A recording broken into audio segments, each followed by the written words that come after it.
প্রিয় শিক্ষার্থী বন্ধুরা, সকলকে আমার আন্তরিক শুভেচ্ছা জানিয়ে শুরু করছি আজকের অনলাইন ক্লাস। তো বন্ধুরা, আজকে আমরা একটা নতুন অধ্যায় শুরু করব এবং আজকে অধ্যায়ের আলোচনার বিষয় হচ্ছে চতুর্থ অধ্যায়। মানে নতুন অধ্যায় বলতে আজকে আমরা চতুর্থ অধ্যায় নিয়ে আলোচনা শুরু করব। এবং দেখো তোমরা, চতুর্থ অধ্যায়ের নামটা আছে কি? ওয়েব ডিজাইন পরিচিতি এবং এইচটিএমএল। আচ্ছা, স্বভাবতই ওয়েব পেজ বা ওয়েবসাইট তৈরি বা এই সংক্রান্ত যে বিষয়গুলো আছে, এই ওয়েব পেজ বা ওয়েবসাইট তৈরি করতে গেলে কোন ল্যাঙ্গুয়েজটা ব্যবহার করতে হয়, সাধারণত HTML, hyper text markup language.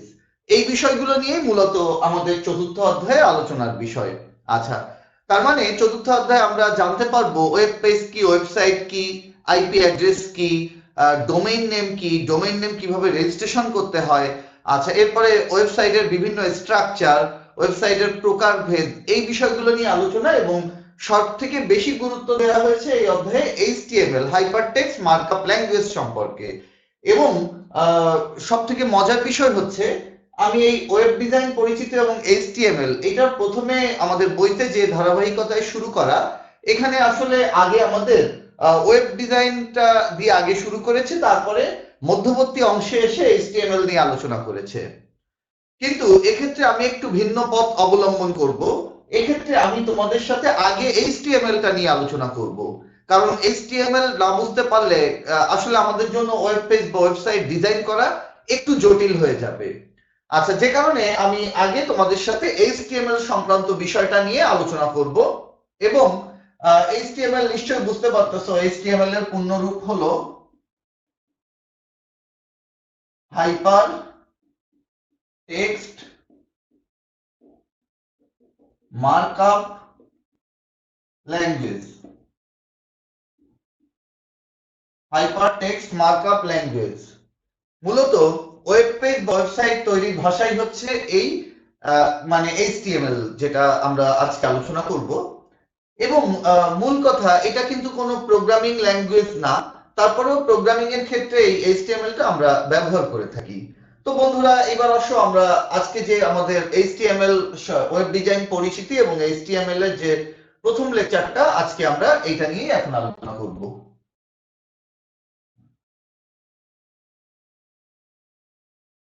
আচ্ছা, প্রথমে আমি বলেছি যে HTML hyper text markup language. আচ্ছা, এরপর বলেছি এটি কোনো প্রোগ্রামিং ভাষা নয়, তারপরেও প্রোগ্রামিং এর কাজে এই ভাষাটা ব্যবহার করা হয়। এই এইচটিএমএল একে বলা হয় ট্যাগের ভাষা। এইচটিএমএল এটাকে বলা হয়ে থাকে ট্যাগের ভাষা।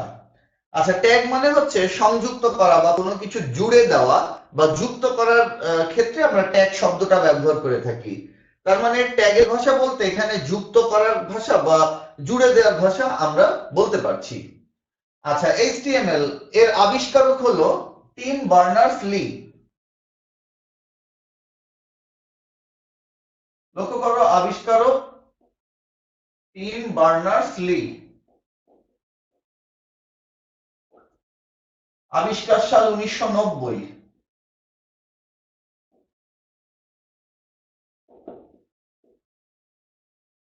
এবং আবিষ্কারের স্থল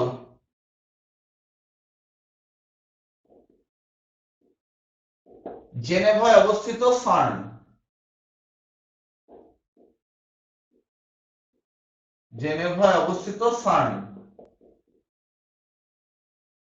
আচ্ছা, তাহলে এবার লক্ষ্য করো, আমরা যে কথাটা বলছিলাম যে এইচটিএমএল হাইপারটেক্সট মার্কআপ ল্যাঙ্গুয়েজ, এটি কোনো প্রোগ্রামিং ভাষা না, একে বলা হয় ট্যাগ বা সংযুক্ত করার ভাষা। আচ্ছা, ট্যাগ মানে কি? আমরা ট্যাগ শব্দটার সাথে মোটামুটি পরিচয় আছে আমাদেরকে। তার মানে আমরা বিভিন্ন সোশ্যাল মিডিয়ায় একে অপরকে ট্যাগ করে থাকি। তার অর্থ, ট্যাগ অর্থ হচ্ছে আমরা দেখা যাচ্ছে যে একটা পোস্ট বা কিছু শেয়ার করছি, সেটা আরেকজনের সাথে আমরা জুড়ে দিচ্ছি। তো এই জুড়ে দেওয়ার ক্ষেত্রে মূলত এই এইচটিএমএল ল্যাঙ্গুয়েজটা ইউজ করা হয়ে থাকে। কিন্তু এখানে বিষয়টা একটু ভিন্ন। এখানে ব্যাপারটা হচ্ছে যে এখানে প্রোগ্রাম তৈরি করা থাকে, আমরা এইচটিএমএল কাঠামো তৈরি করা থাকে, আমরা সেটা সরাসরি ব্যবহার করতে পারছি। আর এখন আমাদের আলোচনার বিষয় হচ্ছে আমরা এই এইচটিএমএল ব্যবহার করে কিভাবে আমরা ওয়েব পেজ বা ওয়েব ডিজাইন সম্পন্ন করতে পারি, সেটা হচ্ছে আমাদের এই অধ্যায়ের আলোচনার বিষয়। আচ্ছা, তাহলে যে কথাটা বললাম, এইচটিএমএল এর আবিষ্কারক হলেন টিম বার্নার্স-লি। আবিষ্কার সাল 1990 এবং আবিষ্কারস্থল জেনেভায় অবস্থিত সার্ন, CERN। আচ্ছা, সার্ন হচ্ছে ইউরোপে নিউক্লিয়ার এনার্জি নিয়ে গবেষণাকারী একটি প্রতিষ্ঠান। তার মানে এটা মানে ইউরোপিয়ান যে নিউক্লিয়ার এনার্জি মানে যে অ্যাসোসিয়েশন, সেটাই হচ্ছে এই সার্ন। এবং এই সার্নটা মূলত নিউক্লিয় মানে এনার্জি নিয়ে গবেষণা করার মানে প্রাক্কালে টিম বার্নার্স-লি এই এইচটিএমএল আবিষ্কার করে ফেলেন। আচ্ছা, তাহলে আমরা কি বললাম যে এইচটিএমএলটা হচ্ছে ওয়েব পেজ বা ওয়েব ডিজাইনিং এর ভাষা, এবং এটাকে আমরা সংক্ষেপে ট্যাগের ভাষা বলে থাকি। আচ্ছা, এবার আসো আমরা এইচটিএমএল এর মানে কাঠামো নিয়ে আলোচনা করব।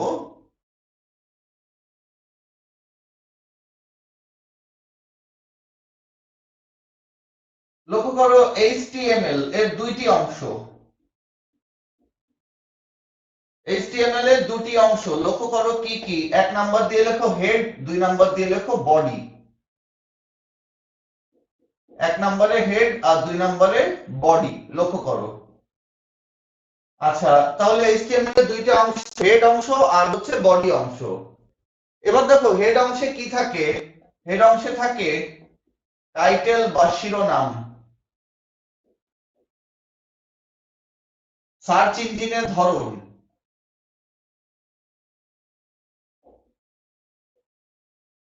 সার্চ ইঞ্জিনের ধরন, কমা, কিওয়ার্ড ইত্যাদি যুক্ত থাকে।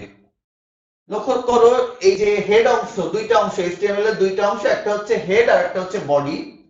হেড অংশে থাকে টাইটেল বা শিরোনাম, সার্চ ইঞ্জিনের ধরন, কিওয়ার্ড, এই বিষয়গুলো হেড অংশে যুক্ত থাকবে। আচ্ছা, এর পরবর্তীতে দেখো বডি অংশ। বডি অংশকে বলা হয় মূল বা মেইন অংশ, যেখানে এইচটিএমএল সম্পর্কিত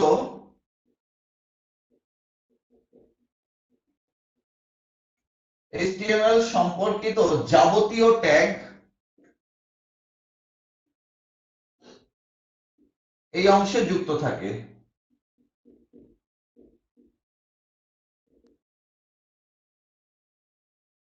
আচ্ছা, হেড অংশ লক্ষ্য করো, টাইটেল বা শিরোনাম, সার্চ ইঞ্জিনের ধরন, কিওয়ার্ড ইত্যাদি এই হেড অংশে যুক্ত থাকে।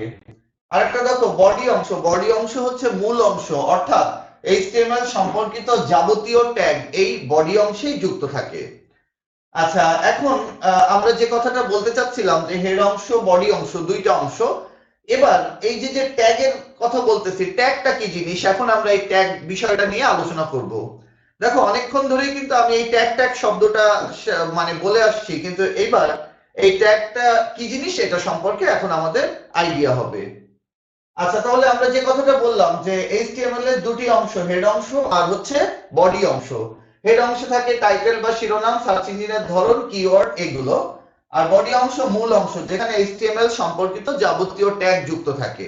আচ্ছা, কথা হচ্ছে যে কোনো ল্যাঙ্গুয়েজ শেখার আগে সেই ল্যাঙ্গুয়েজের অ্যালফাবেট গুলো আগে আমাদের আয়ত্ত করতে হবে। আমরা যদি অ্যালফাবেট গুলো না চিনি, তাহলে কি হবে যে আমরা সেই ভাষা সম্পর্কে মানে ধারণাই অর্জন করতে পারবো না। তার মানে যে কোনো ভাষা শিখতে গেলে সবার আগে সেই ভাষার অ্যালফাবেট বা বর্ণমালা গুলো আমাদের আগে চিনতে হবে। তা এইচটিএমএল যে বিষয়টা, এইচটিএমএল এর যে মানে এই ইয়েগুলো আছে, ট্যাগ মানে ট্যাগ গুলো, এগুলোই মূলত হচ্ছে এর বর্ণমালা। আচ্ছা, তাহলে বর্ণমালার বিষয়টা হচ্ছে একটু অন্যরকম। আচ্ছা, এখানে কিন্তু কোনো আলাদা সাইন বা সিম্বল দিয়ে বোঝানো হয় না। এখানে তোমার ট্যাগ গুলো নিজের তৈরি করতে হয়, কিছু বিশেষ সিম্বল বা কিছু বিশেষ চিহ্নের মাধ্যমে তোমাদেরকে তৈরি করে নিতে হবে। আচ্ছা, এবার এই ট্যাগের সংজ্ঞাটা একটু লিখে নাও। দেখো, ট্যাগ কাকে বলে, দেখো।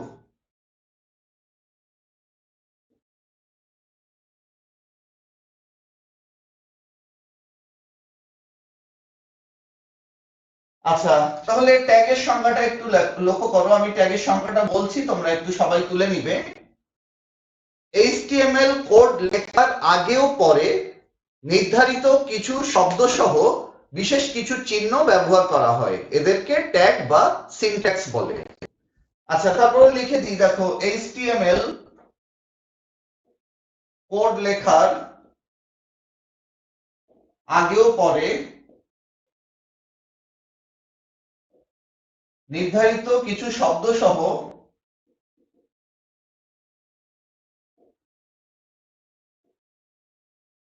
বিশেষ কিছু চিহ্ন ব্যবহার করা হয়।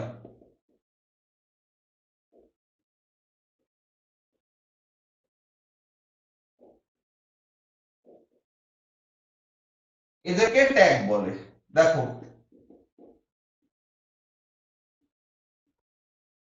তার মানে ট্যাগ গুলোই হচ্ছে এইচটিএমএল এ ব্যবহৃত অ্যালফাবেট। তো এরকম নির্দিষ্ট কোনো অ্যালফাবেট নেই, এখানে ট্যাগের মাধ্যমে তোমাদের এগুলোকে চিহ্নিত করতে হবে। আচ্ছা, তাহলে ট্যাগ গুলো তোমাদেরকে নিজের থেকে তৈরি করে নিতে হবে। তাহলে আমি আবার বলি, এইচটিএমএল কোড লেখার আগেও পরে নির্ধারিত কিছু শব্দ সহ বিশেষ কিছু চিহ্ন ব্যবহার করা হয়, এদেরকে ট্যাগ বলে। লক্ষ্য করো, ট্যাগের শুরুতে দেখো আমাদের এইরকম একটা সাইন দিয়ে শুরু করতে হবে। এটা হচ্ছে ট্যাগের শুরু, বা এটাকে আমরা ওপেনিং ট্যাগও বলতে পারি। ট্যাগের শুরু বা ওপেনিং ট্যাগ, এই সাইনটা আমরা ব্যবহার করব। আর একটা হচ্ছে ট্যাগের শেষ বা ক্লোজিং ট্যাগ।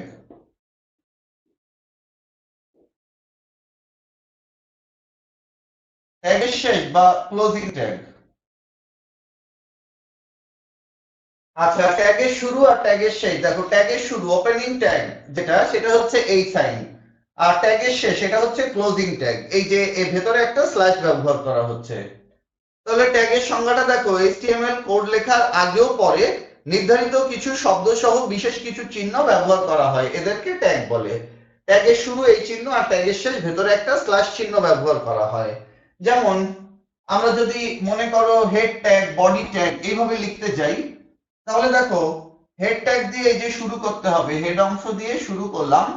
আবার দেখো এই যে ওপেনিং ট্যাগ, হেড দিয়ে ওপেন করলাম, আবার কাজ শেষ হয়ে গেলে আমরা হেড ট্যাগ দিয়ে এটাকে ক্লোজ করে দিলাম।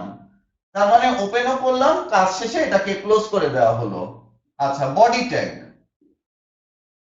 ট্যাগ দেখো, বডি অংশ দিয়ে ওপেন করলাম, আবার কাজ শেষ হয়ে গেলে আমরা কি করলাম, এই বডি ট্যাগটা দিয়ে এটাকে ক্লোজ করে দিলাম। হেড দিয়ে ওপেন, হেড দিয়ে ক্লোজ, বডি দিয়ে ওপেন, বডি দিয়ে ক্লোজ। এরপর মনে করো টাইটেল ট্যাগ। আচ্ছা, টাইটেল অংশ দিয়ে ওপেন করলাম, এবার টাইটেল ট্যাগটা দিয়ে ক্লোজ করে দেওয়া হলো। এইভাবে আমাদের যে ট্যাগই ওপেন করি না কেন, কাজের শেষে সেই ট্যাগটাকে আমাদের ক্লোজ করে দিতে হবে। তার মানে আমরা কাজের শুরুতে এরকম একটা ট্যাগ দ্বারা ওপেন করব এবং কাজের শেষে এরকম একটা ট্যাগ দিয়ে এটাকে ক্লোজ করে দিব। আচ্ছা, তাহলে লক্ষ্য করো, এবার আমরা ট্যাগ সম্পর্কে ধারণা হলো। এবার ট্যাগের প্রকারভেদটা নিয়ে আমরা আলোচনা করব, ট্যাগ কয় ধরনের হতে পারে। আচ্ছা, তাহলে আমি এটা মুছে ফেলছি, দেখো।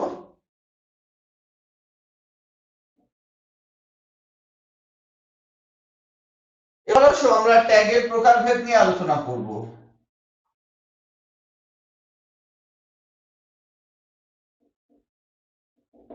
দেখো, ট্যাগ মূলত দুই প্রকার।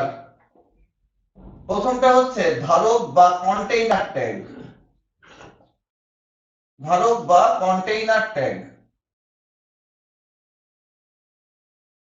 আর দ্বিতীয়টা হচ্ছে ফাঁকা বা এমটি ট্যাগ। দেখো, প্রথমটা ধারক বা কন্টেইনার ট্যাগ, আর দ্বিতীয়টা হচ্ছে ফাঁকা বা এমটি ট্যাগ।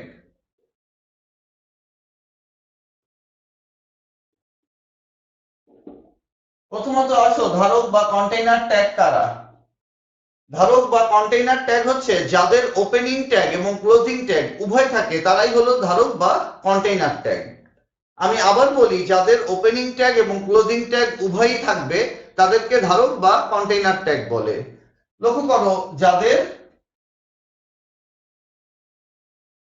ওপেনিং ট্যাগ এবং ওপেনিং ট্যাগ এইটা এবং ক্লোজিং ট্যাগ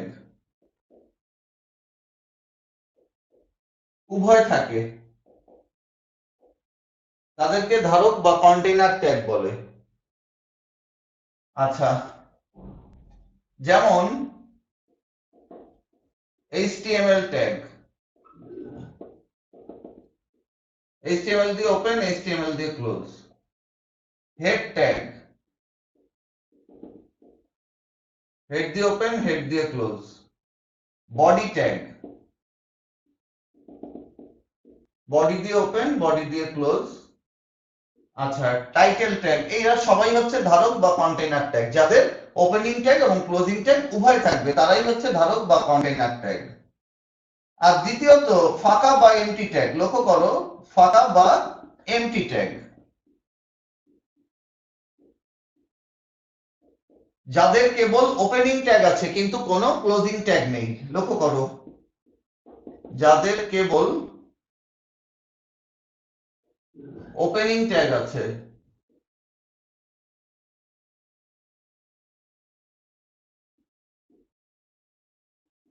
কিন্তু কোনো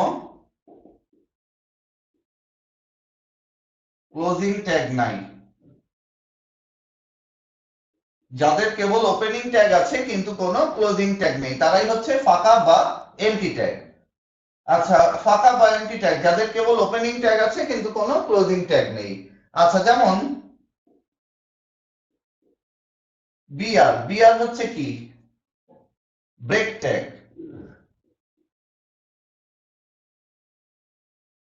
এইচআর, এইচআর হচ্ছে হরিজন্টাল ট্যাগ।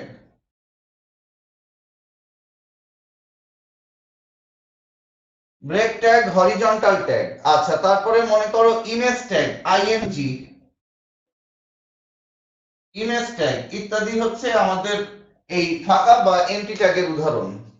আবার বলি, যাদের কেবল ওপেনিং ট্যাগ আছে কিন্তু কোনো ক্লোজিং ট্যাগ নেই তারাই হচ্ছে ফাঁকা বা এমটি ট্যাগ। যেমন break tag, horizontal tag, image tag, এরা এদের ওপেনিং সাইন আছে কিন্তু কোনো ক্লোজিং সাইন নাই, কারণ এদের একই ট্যাগের মধ্যে ওপেন এবং ক্লোজ দুইটা কাজই সম্পন্ন করা হয়ে থাকে। আচ্ছা, তাহলে আমি একটু তোমাদেরকে এই যে মানে আবার একটু বলে যাই ট্যাগ কাকে বলে এবং ট্যাগের প্রকারভেদ। ট্যাগ হচ্ছে এইচটিএমএল কোড লেখার আগেও পরে নির্ধারিত কিছু শব্দ সহ বিশেষ কিছু চিহ্ন ব্যবহার করা হয়, এদেরকে ট্যাগ বলা হয়ে থাকে। আচ্ছা, দেখো ট্যাগ দুই ধরনের, একটা হচ্ছে ধারক বা কন্টেইনার ট্যাগ। কারা? যাদের ওপেনিং ট্যাগ এবং ক্লোজিং ট্যাগ উভয় থাকে তারাই হচ্ছে ধারক বা কন্টেইনার ট্যাগ। যেমন HTML tag, head tag, body tag, এগুলো হচ্ছে ধারক বা কন্টেইনার ট্যাগের উদাহরণ। আচ্ছা, ফাঁকা বা এমটি ট্যাগ। লক্ষ্য করো, যাদের কেবল ওপেনিং ট্যাগ আছে কিন্তু কোনো ক্লোজিং ট্যাগ নেই তাদেরকে এমটি ট্যাগ বলা হয়। যেমন break tag, HR tag, image tag, এগুলো হচ্ছে ফাঁকা বা এমটি ট্যাগের উদাহরণ। আচ্ছা, তাহলে আমরা কি ফাঁকা বা এমটি ট্যাগের বিষয়টা সম্পর্কে আইডিয়া হলো।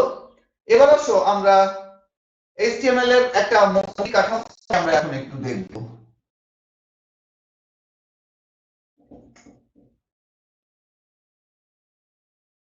এইচটিএমএল এর মৌলিক কাঠামো নিয়ে আমরা এখন আলোচনা করব।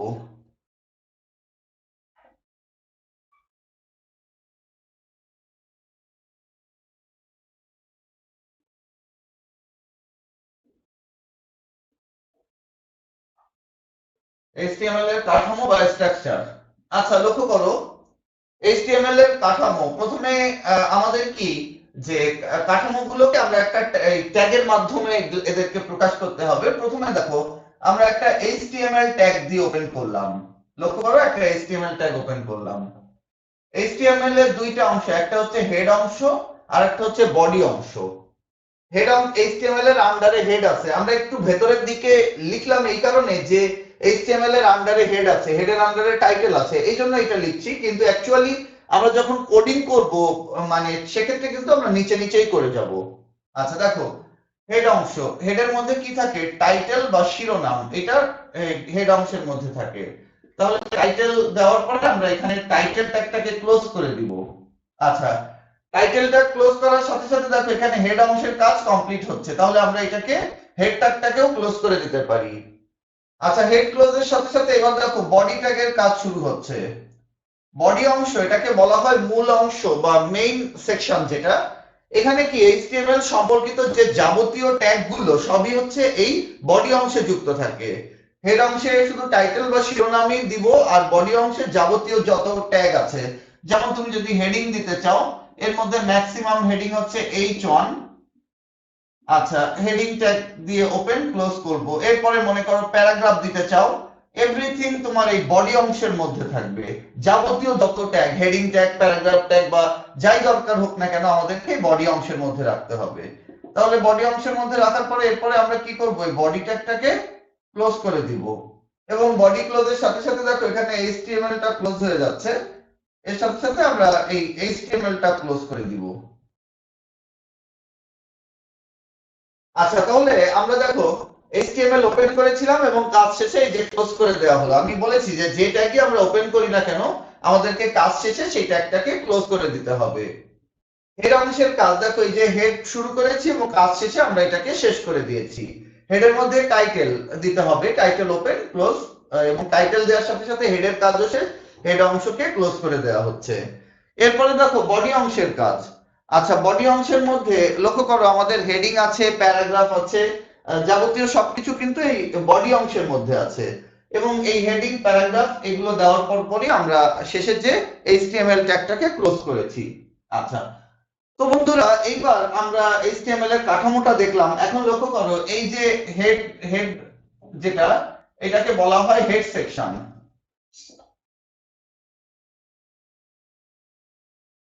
এটাকে বলা হয় হেড সেকশন। আচ্ছা, হেড সেকশনের মধ্যে কি থাকে? একটা টাইটেল বা শিরোনাম থাকে। দেখো এটা হচ্ছে একটা title.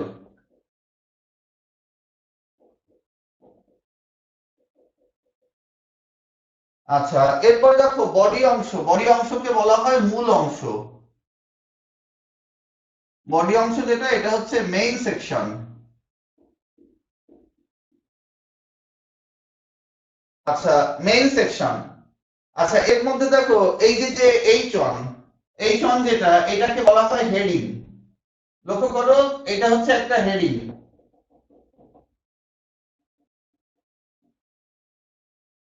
This is a heading, দেখো। আচ্ছা, তার মানে কি এই যে এটা হচ্ছে একটা হেডিং অংশ। এরপরে দেখো প্যারাগ্রাফ, এটা কি? This is a paragraph.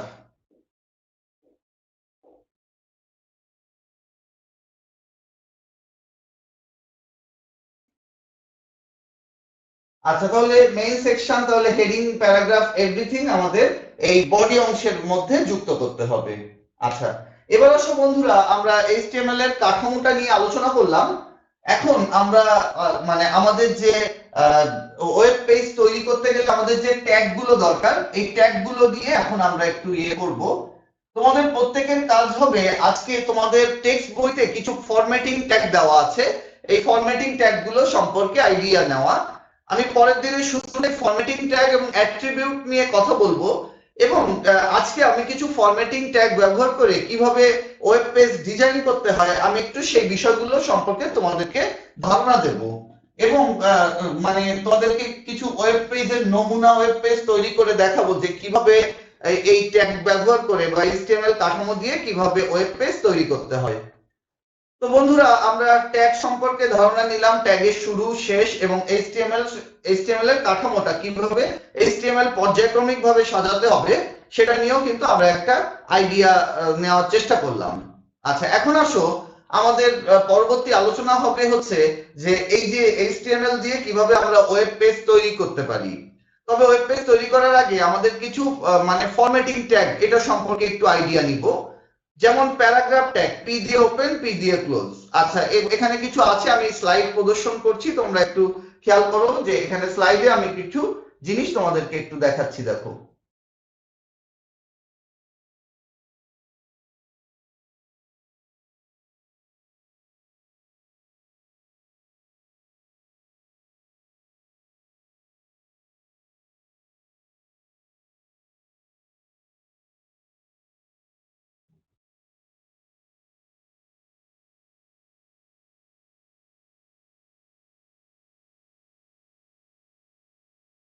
দেখো এখানে আমরা মানে কিছু ট্যাগের ব্যবহার এখানে দেখাচ্ছে। বোল্ড করা, বোল্ড করার জন্য বি বা স্ট্রং ট্যাগ, ওপেন ক্লোজ দুইটাকেই স্ট্রং দিয়ে করতে হয়। আচ্ছা, টেক্সটকে ইটালিক করার জন্য দেখো এই যে আই ট্যাগ দিয়ে ওপেন করা হচ্ছে এবং আই ট্যাগ দিয়ে ক্লোজ করতে হবে, অথবা এমফাসাইজ ট্যাগ, ইএম দিয়ে ওপেন, ইএম দিয়ে ক্লোজ। আচ্ছা, এরপর দেখো সাবস্ক্রিপ্ট ট্যাগ। সাবস্ক্রিপ্ট হচ্ছে টেক্সট গুলোকে একটু নিচু করে প্রদর্শন, এসইউবি দিয়ে ওপেন, এসইউবি দিয়ে ক্লোজ। সুপারস্ক্রিপ্ট ট্যাগ, এসইউপি দিয়ে ওপেন, এসইউপি দিয়ে ক্লোজ। ছোট করতে গেলে স্মল ট্যাগ, বড় করতে গেলে বিগ ট্যাগ, কোন টেক্সট ইনসার্ট করতে গেলে আইএনএস, কোনো কিছু মুছে ফেলার জন্য ডিলেট ট্যাগ, কোনো কিছু হাইলাইট করার জন্য মার্ক ট্যাগ, এগুলো ব্যবহার করতে হয়।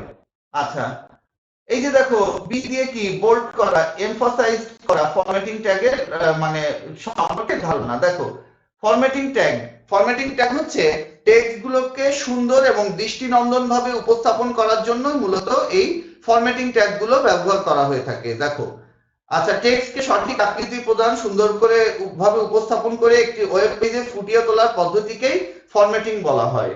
আচ্ছা, বিভিন্ন ধরনের হেডিং, ফন্ট সাইজ প্রভৃতির উপরে এটা কাজ করে। এরপরে দেখো আছে কি হেডিং ট্যাগ। আচ্ছা, হেডিং এর কাজ কি? এইচটিএমএল এর মাধ্যমে কোনো ডকুমেন্ট বা প্যারাগ্রাফের শিরোনামের জন্য হেডিং ট্যাগ ব্যবহার করা হয়ে থাকে। আচ্ছা, এরকম 6 ধরনের হেডিং আছে। একটা ওয়েব পেজে তুমি সর্বোচ্চ 6 ধরনের হেডিং ব্যবহার করতে পারবে। এর মধ্যে ম্যাক্সিমাম হেডিং হচ্ছে H1, দ্বিতীয় সর্বোচ্চ H2 আর সর্বনিম্ন H6। সর্বোচ্চ H1 আর সর্বনিম্ন H6।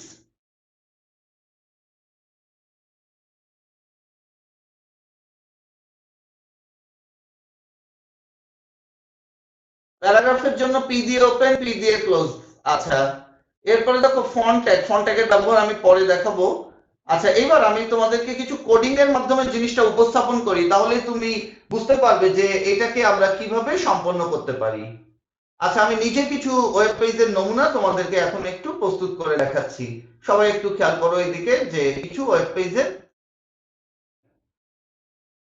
আচ্ছা, আমি এখন তোমাদেরকে কিছু ওয়েব পেজের নমুনা প্রদর্শন করে দেখাবো তৈরি করে, এবং সবাই একটু কম্পিউটার স্ক্রিনের দিকে খেয়াল করতে হবে, তাহলে এই বিষয়গুলো মোটামুটি একটা আইডিয়া হবে, এবং পরবর্তী ক্লাস থেকে আমি এই টপিকগুলোর উপরে একটা বিস্তারিত আলোচনায় যাব। ওকে, তাহলে সবাই একটু খেয়াল করো।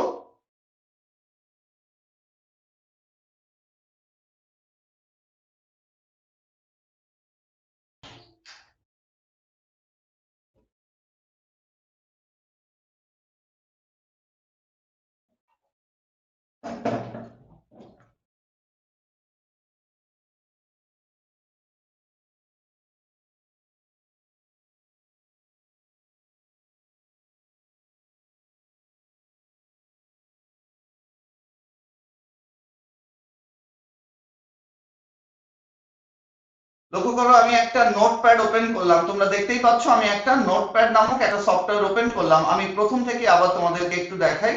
আমি একটা নোটপ্যাড ওপেন করছি। আচ্ছা, খেয়াল করো, আমি এখানে মানে ইসের থেকে আমি একটা নোটপ্যাডে যাচ্ছি। সার্চ অপশনে যে আমি এখানে নোটপ্যাড লিখলাম। আচ্ছা, ওকে, অলরেডি নোটপ্যাড চলে আসছে। এবার আমরা এই নোটপ্যাড অ্যাপসটাকে ওপেন করলাম। নোটপ্যাড ওপেন করার পরে এই যে ফাইল মেনু দেখতে পাচ্ছ, এই ফাইল মেনুতে গেলাম। ফাইল মেনু থেকে সেভ অ্যাজ অপশনে চলে গেলাম। দেখো, ফাইল মেনু থেকে সেভ অ্যাজ অপশনে চলে গেলাম। আচ্ছা, দেখতেই পাচ্ছ একটা সেভ অ্যাজ নামক একটা ডায়লগ বক্স চলে আসছে, যেখানে আমি একটা ফাইল নেম নির্ধারণ করব। আচ্ছা, ধরে নাও আমি ফাইল নেম নির্ধারণ করলাম প্র্যাকটিস। প্র্যাকটিস নামে আমি এটাকে সেভ করলাম। মানে এটাকে আমি প্র্যাকটিস নামে সেভ করলাম, এবং প্র্যাকটিস নামে সেভ করার পরে আমি প্র্যাকটিস এর একটা ফাইল এক্সটেনশন দিতে হবে .html। আচ্ছা, practice.html নামক একটা ফাইল এক্সটেনশন দিয়ে আমি ফাইলটাকে সেভ করলাম। এবার লক্ষ্য করো, আমি কোডিং করা শুরু করলাম। প্রথমে দেখো আমি একটা HTML ট্যাগ ওপেন করলাম। HTML এর দেখো দুইটা অংশ। প্রথমে হচ্ছে হেড অংশ। হেড অংশের মধ্যে টাইটেল বা শিরোনাম দিতে হয়। ধরে নাও আমি এখানে টাইটেল দিলাম। টাইটেল ট্যাগটাকে ওপেন করলাম, এবং এখানে টাইটেল দিলাম হোম পেজ অফ খুলনা। কথার কথা আমি এখানে দিলাম হোম পেজ অফ খুলনা, দিয়ে আমি এখানে টাইটেল ট্যাগটাকে ক্লোজ করে দিলাম। ওকে বন্ধুরা, টাইটেল ট্যাগটা ক্লোজ করার সাথে সাথে দেখো আমাদের এই হেড অংশের কাজটা কমপ্লিট হয়ে যাচ্ছে। আচ্ছা, হেডের কাজ কমপ্লিটের সাথে সাথে দেখো এবার আমরা বডি ট্যাগ ওপেন করলাম। বডি ট্যাগের মধ্যে আমি একটা টেক্সট এখানে লিখলাম। মনে করো বাংলাদেশ ইজ মাই হোমল্যান্ড। আমি একটা সেন্টেন্স এখানে লিখলাম, Bangladesh is my homeland. Simple একটা সেন্টেন্স লেখার পরে আমি এখানে বডি ট্যাগটাকে ক্লোজ করে দিচ্ছি, এবং বডি ক্লোজের সাথে সাথে এখানে আমি HTML ট্যাগটাকেও ক্লোজ করে দিলাম। এবং এবার যদি ফাইলটাকে সেভ করি, তাহলে দেখো এইটা মানে ওয়েব পেজ, একটা ওয়েব পেজ তৈরি হয়ে গেল এবং এর আউটপুটটা কেমন আসছে এখন আমি একটু তোমাদেরকে দেখাচ্ছি যে এর আউটপুটটা কেমন আসছে। আচ্ছা লক্ষ্য করো, এইটা এইচটিএমএল ফোল্ডারের মধ্যে সেভ হয়েছে। এখানে আমি প্র্যাকটিস নামে সেভ করেছি, এই যে দেখো practice.html এই নামে ফাইলটা সেভ হয়েছে। আচ্ছা ওপেন উইথ, আমি এটাকে মানে দিয়ে গুগল ক্রোম দিয়ে ওপেন করলাম, যেহেতু এটা একটা ওয়েব পেজ তৈরি হয়েছে। দেখো এখানে বাংলাদেশ ইজ মাই হোমল্যান্ড, এটাকে আমি একটু জুম করে দেখাই তাহলে জিনিসটা আরো ক্লিয়ার হবে। আচ্ছা দেখো বাংলাদেশ ইজ মাই হোমল্যান্ড, এইটা দেখো মানে এই টেক্সটটা প্রদর্শিত হচ্ছে, এটা একটা ওয়েব পেজ। দেখো এই মূলত একটা ওয়েব পেজ তৈরি হয়েছে আর আমি এখানে এই নোটপ্যাডে এই কোডিংটা করেছিলাম এবং তার আউটপুট হিসাবে আমরা এইটা পাচ্ছি। এখন এই বাংলাদেশ শব্দটাকে মনে করো আমি ইটালিক হরফে লিখতে চাচ্ছি, ইটালিক হরফে লিখতে চাচ্ছি, তাহলে ইটালিক হরফে লিখতে গেলে আমাদেরকে কি করতে হবে, যে শব্দটুকুকে আমি ইটালিক হরফে লিখবো তার আগে একটা আই দিয়ে ওপেন করব এবং বাংলাদেশ শব্দের আগে আই ট্যাগ ওপেন করলাম এবং শব্দের শেষে এই আই ট্যাগটাকে ক্লোজ করে দেওয়া হলো, আই দিয়ে ওপেন আই দিয়ে ক্লোজ। আচ্ছা ওকে, এবার লক্ষ্য করো আমাদের আউটপুটটা কেমন আসছে আমরা একটু দেখি। দেখো এবার আউটপুটটা পরিবর্তন হয়ে গেল, এবার বাংলাদেশ শব্দটা দেখো আগের মতো নেই, বাংলাদেশ শব্দটা একটু মানে ইটালিক ফন্টে চলে আসছে, একটু কাট করে উপস্থাপিত হচ্ছে। আচ্ছা একইভাবে এবার মনে করো আমি বাংলাদেশ শব্দটাকে ইটালিক এবং বোল্ড দুটোই করতে চাচ্ছি, বোল্ড এবং ইটালিক। আচ্ছা এবার বোল্ডও করলাম। দেখো একটা বিষয় কি, যেটা একটা ভেতরে থাকবে সেটাকে আগে ক্লোজ করবা। দেখো আই দিয়ে ওপেন, বি দিয়ে ওপেন, বি ভেতরে আছে তাহলে বি ট্যাগটাকে আগে ক্লোজ করে ফেলতে হবে। আচ্ছা বি ট্যাগটা ক্লোজ করে ফেলো, সেক্ষেত্রে দেখো তোমার এখানে আউটপুট কি আসছে, তোমার আউটপুটটা দেখো কি আসছে। এবার বাংলাদেশ শব্দটা দেখো বোল্ড এবং ইটালিক দুটোই হয়ে গেছে।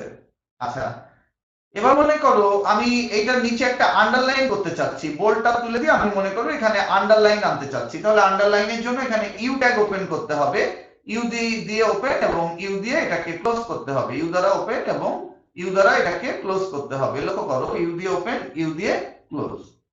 এবার লক্ষ্য করো এই ট্যাগের নিচে একটা দেখো আন্ডারলাইন, ওই শব্দটার নিচে একটা আন্ডারলাইন চলে আসছে, দেখতেই পাচ্ছ বাংলাদেশ এবার ইটালিক এবং আন্ডারলাইন দুইটা হচ্ছে। আচ্ছা এবার মনে করো আমি বাংলাদেশ শব্দটাকে সুপারস্ক্রিপ্ট আকারে রাখতে চাচ্ছি। সুপারস্ক্রিপ্টের বিষয়টা হচ্ছে এটা উঁচু ভাগ করে প্রদর্শিত হবে, স্বাভাবিক ফন্টের থেকে উঁচু করে, সেন্টেন্সের স্বাভাবিক যে ফন্টটা এই ফন্টের থেকে একটু উঁচু করে প্রদর্শিত হবে। লক্ষ্য করো আমাদের বাংলাদেশ শব্দটা এটা কি স্বাভাবিক যে সেন্টেন্সটা তার থেকে উঁচু করে হয়ে প্রদর্শিত হচ্ছে, সুপারস্ক্রিপ্ট ট্যাগ।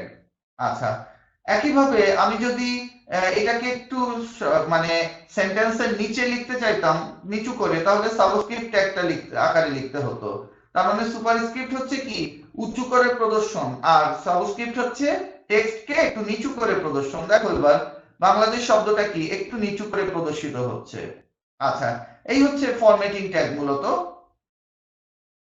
আচ্ছা এবার ধরে নাও আমি এই সেন্টেন্সটাকে মানে টোটালটাকে আমি মনে করো যে গতিশীল করতে চাচ্ছি। গতিশীল করতে চাইলে আমাকে কি করতে হবে, একটা মার্কিউ ট্যাগ ইউজ করতে হবে। এই ট্যাগগুলো আমি পরের দিন তোমাদের সবাইকে চিনাবো, চিনানোর পরে তারপরে আমি এরকম ওয়েব পেজ কিভাবে তৈরি করতে হয় সেটা শিখাবো। আজকে কেবল আমি তোমাদেরকে একটা নমুনা ওয়েব পেজ তৈরি করে দেখাচ্ছি। দেখো বাংলাদেশ ইজ মাই হোমল্যান্ড সেন্টেন্সটা শুরুতে এবং শেষে আমি একটা মার্কিউ ট্যাগ ব্যবহার করছি। এতে দেখো এই টেক্সটটা কি হয়ে গেল, দেখো চলনশীল বা গতিশীল অবস্থা প্রাপ্ত হলো এবং এটা ডান থেকে বাঁদিকে গতিশীল অবস্থায় যাচ্ছে, দেখতেই পাচ্ছ তোমরা। আচ্ছা ডান থেকে বাঁদিকে এটা গতিশীল বা মুভ করতেছে। এখন গতিশীলতার যে মানে গতিপথ আমি পরিবর্তন করে দিতে পারি। এটা যদি আমি মনে করো এটা ডান থেকে বাঁদিকে যাচ্ছে, আমি এটা যদি বাঁ থেকে ডান দিকে পরিবর্তন করতে চাই, সেক্ষেত্রে অ্যাট্রিবিউট ব্যবহার করতে হবে, ডিরেকশন নামক অ্যাট্রিবিউট। আচ্ছা অ্যাট্রিবিউট হবে হচ্ছে এবার ডান দিকে যাবে, তার মানে রাইট অ্যাট্রিবিউট দিতে হবে। আচ্ছা তাহলে রাইট অ্যাট্রিবিউট দেওয়ার কারণে এবার দেখো আমাদের ইয়েটা কেমন আসছে, এবার দেখো ডান দিকে যাচ্ছে, টেক্সট গুলো এবার ডান দিকে গতিশীল হচ্ছে, দেখতেই পাচ্ছ তোমরা।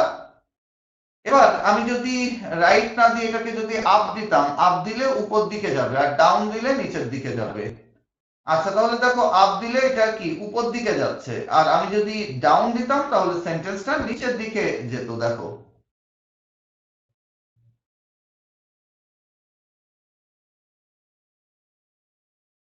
দেখো এবার নিচের দিকে গমন করছে।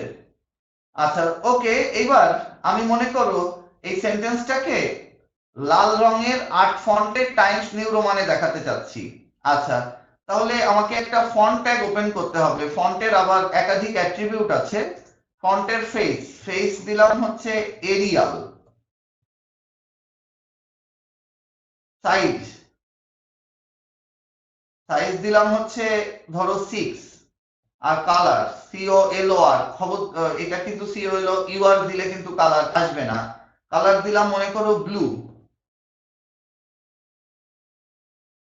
আচ্ছা, দিয়ে আমি এখানে আমার ফন্ট ট্যাগটাকে ক্লোজ করে দিলাম।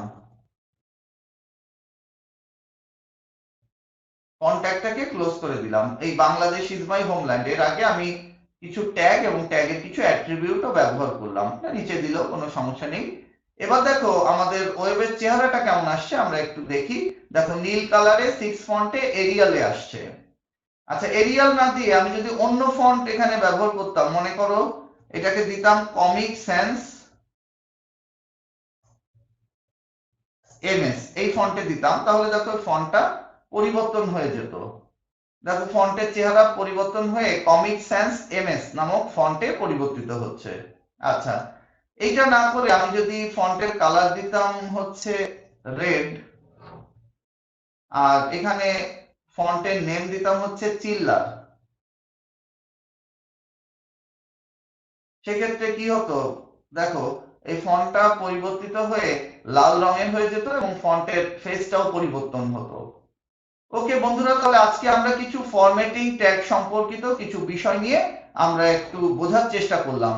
তাহলে ফরম্যাটিং ট্যাগটার বিষয়বস্তু হচ্ছে এরকম যে আমি ওয়েব পেজ তৈরি করব। এই ওয়েব পেজ তৈরি করতে গেলে ওয়েব পেজকে যে নির্দেশগুলো দিতে হবে এটাই হচ্ছে ফরম্যাটিং ট্যাগ।